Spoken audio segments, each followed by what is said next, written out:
જય શ્રી કૃષ્ણ મિત્રો. કાલે બધાએ બહુ મહેનત કરી મારો સવાલનો જવાબ આપવા માટે.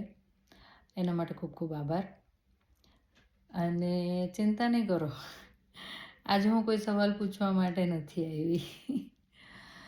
કાલે મને ઇન્સ્ટાગ્રામને કમેન્ટમાં એક ભાઈએ પણ 2 જવાબ આપ્યા હતા કે દરેક ચળકતી વસ્તુ હીરો નથી હોતી અને દરેક પીળી દેખાતી વસ્તુ સોનું નથી હોતી. બહુ સરસ જવાબ. બધાના જવાબ બહુ સરસ હતા,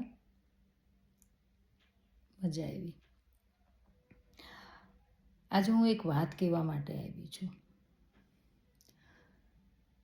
કે બીજાને સુખી કરવાની ભાવના રાખવાવાળો ક્યારેય દુઃખી થતો નથી. અને સંબંધો એવા સાથે જ રાખો કે જેમના માટે તમે કોણ છો એ નહીં, પણ તમે કેમ છો એ મહત્વનું હોય.